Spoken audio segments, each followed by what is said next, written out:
जगदम्बा की साधना के एक दूसरे प्रकार का अनुष्ठान भी है जो समस्त भौतिक इच्छाओं की पूर्ति करने में सहायक है। हमारे जीवन में कई प्रकार की इच्छाएं चाहे न चाहे होती ही है। धन की इच्छा, व्यापार वृद्धि की इच्छा, नौकरी में प्रमोशन की इच्छा, शरीर को स्वस्थ बनाए रखने की इच्छा, धन की रक्षा करने की इच्छा, राज्य की तरफ से किसी प्रकार की बाधा या अड़चन न आवे इस प्रकार की इच्छा, सुखी परिवार या कुटुंब की इच्छा, पुत्र प्राप्ति की इच्छा, परीक्षा में सफलता प्राप्त करने की इच्छा, या शत्रुओं पर प्रहार करने की या मुकदमे में सफलता प्राप्त करने की इच्छा। कई इच्छाएं हो सकती हैं और इन इच्छाओं की पूर्ति के लिए कोई अलग अलग विधान नहीं है, अलग अलग मंत्र नहीं है। एक विशिष्ट मंत्र के माध्यम से इन समस्त इच्छाओं की पूर्ति सहज संभव है। यह विधि अपने आप में गोपनीय और दुर्लभ रही है। उच्च कोटि के सिद्धाश्रम के योगी से यह साधना प्राप्त हुई थी जिन्हें जगदम्बा का अभीष्ट ज्ञान और सिद्धि प्राप्त थी, जो सही अर्थों में जगदम्बा में लीन हो चुके थे, जिनके सामने जगदम्बा प्रत्यक्ष प्रकट होती ही थी और स्वयं जगदम्बा ने इस मंत्र विग्रह और इस अनुष्ठान को स्पष्ट किया था। इसीलिए तो जो मैं प्रयोग बताने जा रहा हूं वह अपने आप में दुर्लभ और अप्रतिम है,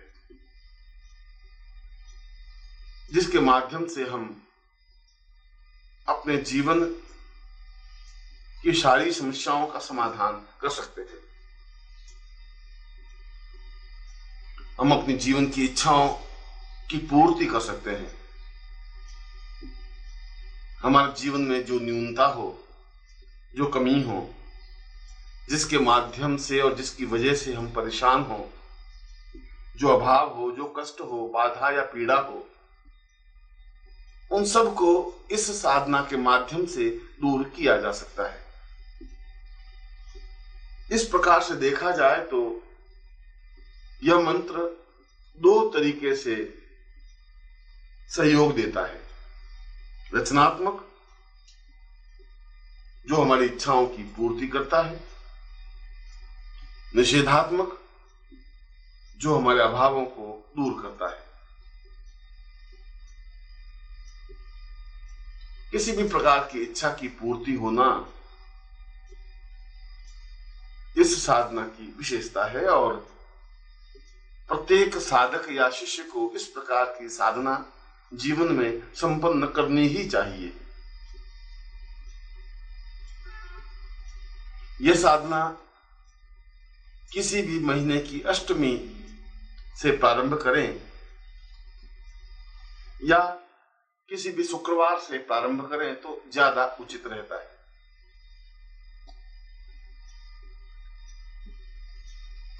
इसके लिए केवल 5 उपकरणों की जरूरत होती है।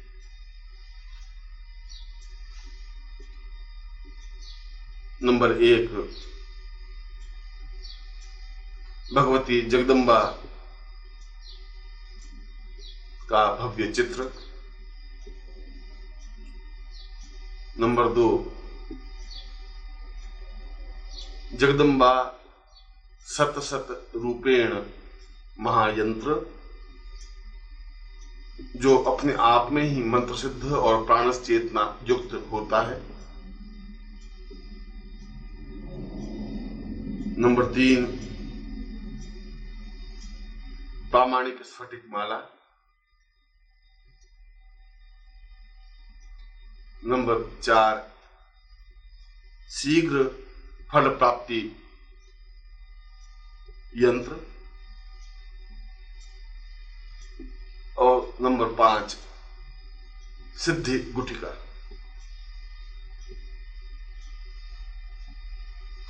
इन पांचों उपकरणों को पहले से ही प्राप्त कर रख देनी चाहिए और फिर जब साधक इस प्रकार की साधना संपन्न करने का निश्चय करे तब अपने पूजा स्थान में या साधना स्थान में एक लकड़ी के बाजोट पर पीला कपड़ा बिछाकर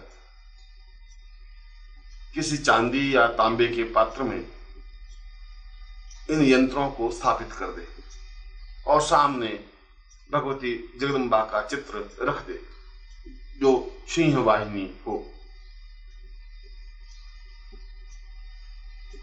फिर साधक पूर्व या उत्तर दिशा की ओर मुंह करके बैठे और सामने सुगंधित अगरबत्ती और घृत का दीपक प्रज्वलित कर दे।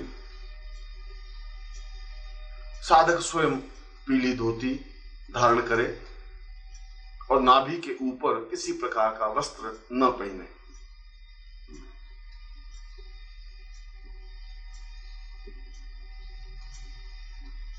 इससे पूर्व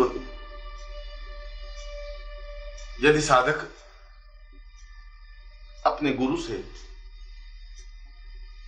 जगदम्बा सत रूपेण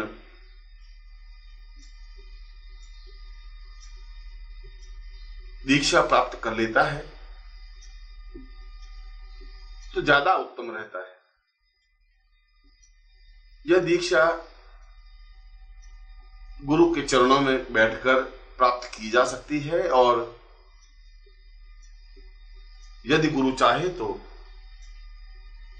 दूर से भी इस दीक्षा को प्रदान कर सकता है। इसके लिए काल और समय कोई व्यवधान नहीं डालता। आप चाहे कहीं पर भी हो, चाहे बीच में कितना ही फासला हो, यदि गुरु चाहे तो अपने स्थान से आपको दीक्षा प्रदान कर सकते हैं।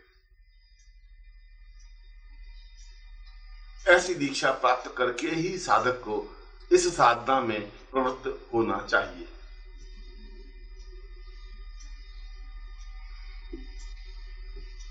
यह साधना प्रातः काल से प्रारंभ करे या फिर रात्रि को संपन्न करे, प्रारंभ करे। साधक चाहे तो दोनों समय इसका मंत्र जाप संपन्न कर सकता है।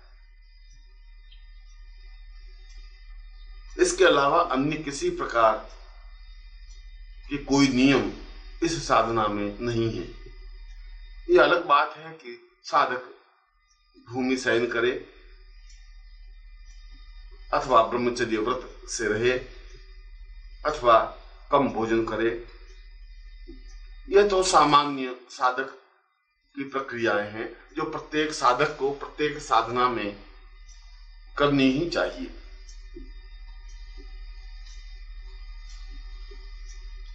जब इस प्रकार की जगदम्बा सत रूपेण दीक्षा प्राप्त कर ले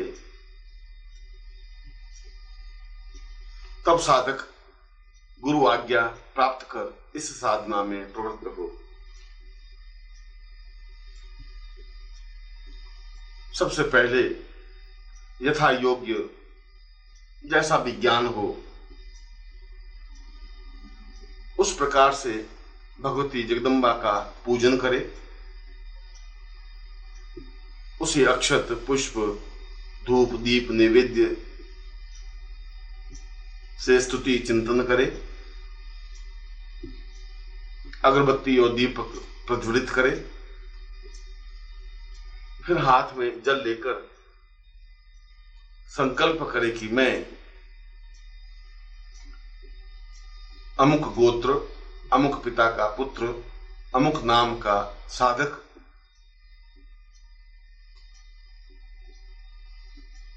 अमुक अमुक कार्यों की शीघ्र पूर्ति के लिए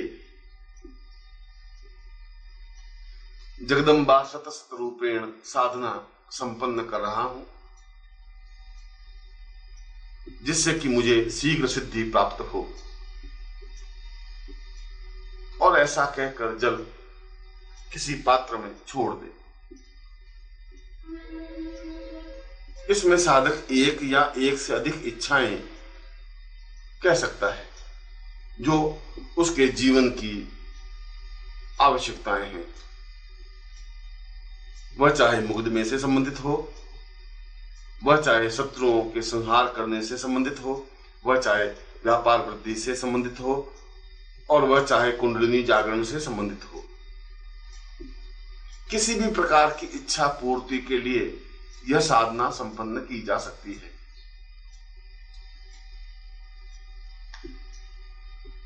इसके बाद साधक या शिष्य मनोयोग पूर्वक मंत्र जप संपन्न करे। इसमें 11 लाख मंत्र जप कहा गया है।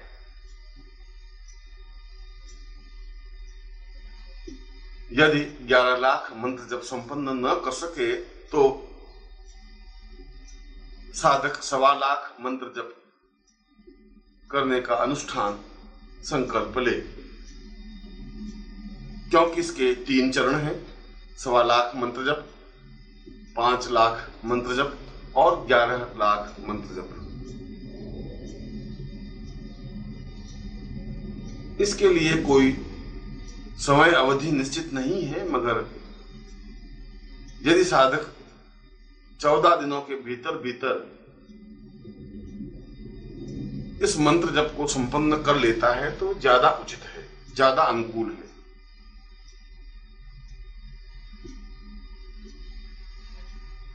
इसका मंत्र है ओम ऐं ह्रीं क्लीं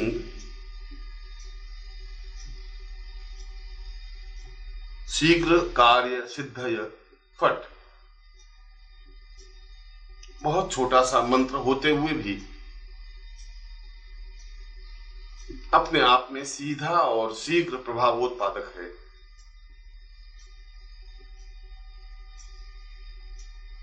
इसमें जप संख्या की निश्चितता आवश्यकता नहीं है। साधक को जितना समय मिले उतना मंत्र जप कर सकता है। और मैंने अनुभव किया है कि साधना संपन्न होते होते साधक अपने लक्ष्य को प्राप्त कर लेता है या उसकी इच्छा पूर्ति हो जाती है, क्योंकि यह प्रयोग अपने आप में अत्यंत महत्वपूर्ण है। साधक को चाहिए कि अपने जीवन में इस प्रकार का 1.25 लाख मंत्र जप का अनुष्ठान अवश्य ही संपन्न करे। मेरा आशीर्वाद तो उनके साथ है ही। नमस्कार। अगर आप सद्गुरुदेव डॉक्टर नारायण दत्त श्रीमाली जी के दीक्षित हैं या फिर आपके पास उनसे जुड़े हुए कोई भी अनुभव है तो नीचे दिए गए हुए नंबर पर वीरल पटेल जी को मैसेज कीजिए या फिर फ़ोन कॉल कीजिए और अपने अनुभव ज़रूर शेयर कीजिए। डॉक्टर नारायण दत्त श्रीमाली जी की आत्मकथा का संकलन करने में मदद करें। धन्यवाद।